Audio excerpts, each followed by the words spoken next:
Hoje vamos estudar um pouco sobre ecologia de populações. Como entender a dinâmica de uma população, ou seja, de um grupo de organismos da mesma espécie? Para responder essa pergunta, é preciso estudar e entender alguns dados sobre a população, principalmente esses três: a densidade populacional, que é o número de indivíduos em uma determinada área, ou seja, é o tamanho da população em relação a alguma unidade de espaço; a taxa de crescimento populacional absoluto, que é o quanto a população cresceu em um determinado período de tempo; e a taxa de crescimento populacional relativa, que consiste em quantos indivíduos surgiram em um período específico dentro do tempo total. Como podemos encontrar esses dados numéricos? Através de cálculos usando essas formulazinhas que não são complicadas e só precisamos de algumas informações para desenvolvê-las. A densidade populacional nós conseguimos calcular dividindo o número de indivíduos da população estudada pela área de estudo se for em um ambiente terrestre ou volume se for em ambiente aquático. A taxa de crescimento populacional absoluta nós calculamos diminuindo o número de indivíduos final pelo número de indivíduos inicial e logo após dividimos pelo tempo total do estudo. A taxa de crescimento populacional relativa é calculada diminuindo o número de indivíduos final pelo número de indivíduos inicial e dividindo essa subtração pelo número inicial de indivíduos. Logo após, é preciso dividir o resultado dessa conta pelo espaço de tempo que queremos descobrir essa variação. E por último, multiplicamos por 100 para descobrir a porcentagem. Então, para que tipo de situação eu preciso saber esses dados? Quando eu posso aplicar? Vamos então ver uma possível aplicação neste exemplo. Em um estudo sobre duas populações de bactérias, inicialmente nós temos 10.000 bactérias na população A e 200.000 na população B. Após 3 horas foram contabilizadas 40.000 bactérias na população A e 500.000 na população B. Qual a taxa de crescimento absoluto das duas populações? Qual delas cresceu mais rápido? Quantas horas são precisas para ter o dobro do número inicial de bactérias em cada uma das populações? Vamos então ver a resolução desse problema. Primeiro vamos calcular a taxa de crescimento absoluto da população A. Pegamos o número final de indivíduos dessa população, que foi 40.000, e diminuímos pelo número inicial, que foi 10.000. O resultado dessa subtração é 30.000, e dividimos esse valor por 3, que foi o tempo total do estudo. Então chegamos ao resultado de crescimento de 10.000 bactérias por hora. Agora vamos calcular a taxa de crescimento absoluta da população B. Pegamos o número final de indivíduos dessa população, que foi 500.000, e diminuímos pelo número inicial, que foi 200.000. O resultado dessa subtração é 300.000, e dividimos esse valor por 3, que foi o tempo total. Então chegamos ao resultado de crescimento de 100.000 bactérias por hora. Para descobrirmos qual das populações de bactéria cresceu mais rápido, nós precisamos calcular a taxa de crescimento relativo. Vamos então calcular a taxa da população A. Nós pegamos o número de indivíduos final, que foi 40.000, e diminuímos pelo número inicial, que foi 10.000.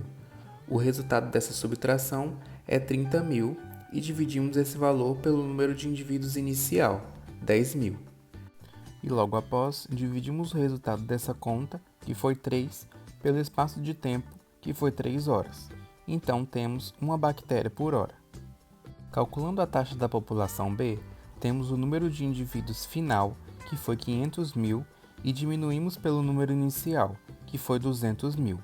O resultado dessa subtração é 300.000, e dividimos esse valor pelo número de indivíduos inicial, 200.000. E logo após, dividimos o resultado dessa conta, que foi 1,5, pelas 3 horas. Então temos 0,5 bactéria por hora. Para descobrirmos quantas horas são precisas para ter o dobro do número inicial de bactérias em cada uma das populações, é preciso utilizar os resultados dos cálculos anteriores e multiplicar por 100 para descobrirmos a porcentagem de bactérias que cresceu. Na população A, nós temos o resultado de uma bactéria por hora. Multiplicando por 100, temos 100%. Isso quer dizer que a cada 1 hora a população A cresce 100% do número de bactérias inicial. Então, após 1 hora de estudo, nós tínhamos uma população A com 20.000 bactérias. Na população B, nós temos 0,5 bactéria por hora. Multiplicando por 100, temos 50%. Isso quer dizer que a cada hora, a população B cresceu 50% do número inicial. Então, após 1 hora, nós tínhamos 300.000 bactérias. Para atingir o dobro da população inicial, que seria 400.000, já que inicialmente tínhamos 200.000, nós precisamos então de 2 horas. Concluímos então que, apesar da população B ter mais bactérias, a população A cresceu mais rápido. Temos 4 fatores que influenciam a densidade populacional: a natalidade, que é a quantidade de nascimentos que ocorreram dentro da população; a mortalidade, que é a quantidade de mortes que ocorreram na população; a imigração, que é a quantidade de indivíduos que entraram dentro da população; e a emigração, que é a quantidade de indivíduos que saíram de dentro dela. Para que uma população se desenvolva e cresça, é preciso que exista o equilíbrio entre esses 4 fatores que influenciam a densidade populacional. É preciso que a natalidade seja maior do que a mortalidade e que a imigração seja maior do que a emigração. Temos então as curvas de crescimento, que indicam como ele é dado. Uma delas é a curva S, que tem esse nome porque o desenho que ela faz no gráfico lembra um S. Ela é caracterizada por uma fase inicial de crescimento lento, em que ocorre o ajuste dos organismos ao meio de vida. A seguir ocorre um rápido crescimento do tipo exponencial, que resulta em uma fase de estabilização, na qual a população não cresce mais. Pequenas variações em torno de um valor numérico máximo podem vir a acontecer, e a população então permanece em estado de equilíbrio. Vamos observar esses processos no gráfico. Na fase A, acontece o crescimento lento. É a fase de adaptação da população ao ambiente, também chamado de fase lag. Na fase B, há o crescimento acelerado ou exponencial, também chamado de fase log. Na fase C, a população está sujeita aos limites impostos pelo ambiente. A resistência ambiental é maior sobre a população. Na fase D, há a estabilização do tamanho populacional, onde ocorrem oscilações do tamanho populacional em torno de uma média. E na fase E, é a curva teórica de crescimento populacional sem a interferência dos fatores de resistência ambiental. Há também a curva de crescimento J, que recebe esse nome porque o desenho que ela faz no gráfico lembra um J. Ela é típica de populações de algas, por exemplo, em que há um crescimento explosivo geométrico em função do aumento das disponibilidades de nutrientes do meio. Esse crescimento explosivo é seguido de queda brusca do número de indivíduos por causa do esgotamento dos recursos do meio. A taxa de mortalidade é alta, podendo inclusive acarretar a extinção da população do local. Temos então fatores que regulam o crescimento populacional. A fase geométrica do crescimento tende a ser ilimitada em função do potencial biótico da espécie, ou seja, da capacidade que possuem os indivíduos de se reproduzir e gerar descendentes em quantidade ilimitada. Porém, existem barreiras naturais que impedem esse crescimento sem fim.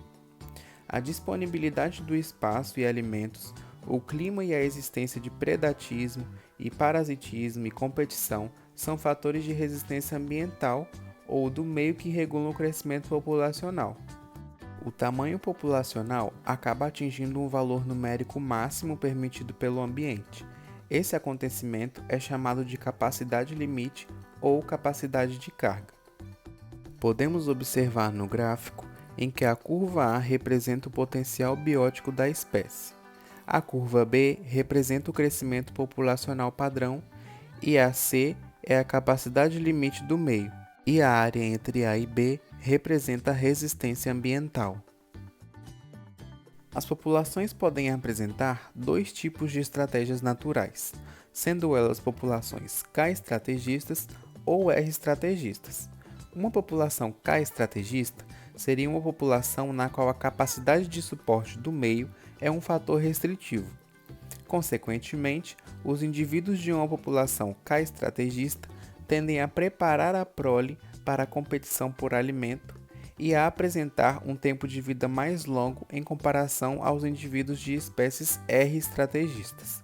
As espécies com estratégia do tipo K são tipicamente competidoras com outras espécies em nichos já bem preenchidos, investindo mais numa descendência menos prolífica, com cada descendente tendo uma maior probabilidade de sobreviver até a idade adulta. Um exemplo desses estrategistas podem ser os tigres e mamíferos no geral.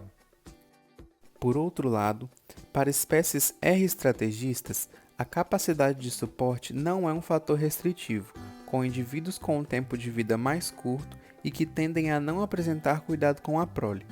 Geralmente, as espécies com estratégias do tipo R exploram nichos ecológicos vazios e produzem um elevado número de descendentes a cada ciclo reprodutivo, ainda que cada um tenha poucas hipóteses individuais de sobreviver até a idade adulta e podem apresentar picos populacionais.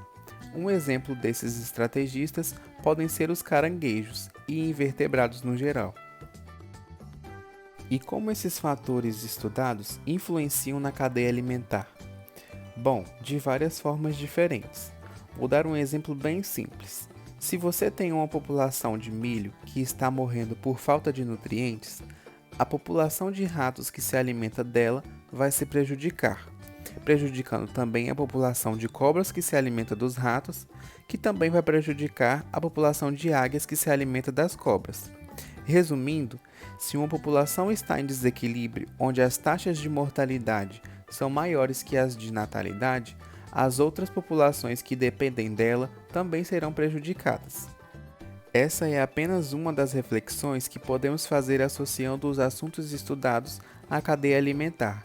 Te desafio então a pensar em outras situações problemas que podem acontecer.